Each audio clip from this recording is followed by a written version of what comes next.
Salut à tous et bienvenue pour la critique de Ice World. Liam Neeson est de retour.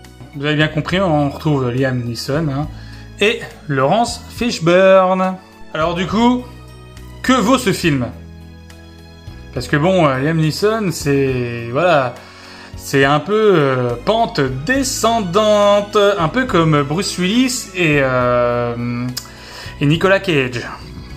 Donc ça craint un petit peu. Alors le synopsis, c'est... une mine de diamants s'effondre en plein nord canadien et piège 30 mineurs.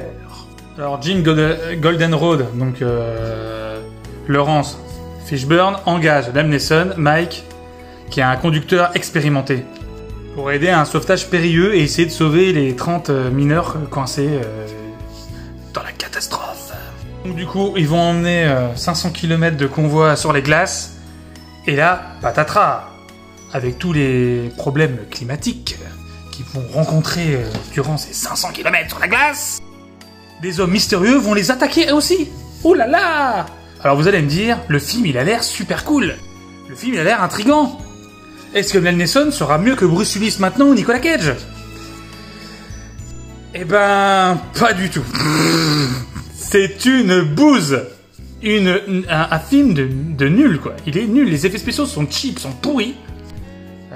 Laurence Fishburne, il apparaît 4 minutes dans le film, tu le vois un peu au début, il faut attendre... un peu au début, tu le vois genre les 20 dernières minutes du film.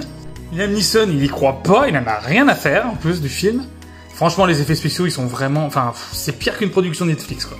Franchement, j'y ai vraiment cru à ce film. Bon, après, quand on voit le réalisateur, on voit que le réalisateur, qui c'est celui qui avait... il a réalisé 2 trucs dans sa life, cette bouse, et le premier Punisher... le Punisher avec John Travolta, le pire de la saga des Punishers, quoi. Donc, y a plus rien qui m'étonne, quoi. C'est triste de voir Liam Neeson tourner des bouses comme ça, quoi. C'est dommage, mais... Après, voilà, il se regarde, le film se regarde, mais c'est vraiment... c'est plus cheap qu'une série B, quoi. Donc, voilà. Vous ferez votre propre avis, puis vous me direz en commentaire. Lâchez les pouces vers le haut si vous avez aimé cette vidéo. Délikez si vous n'avez pas aimé.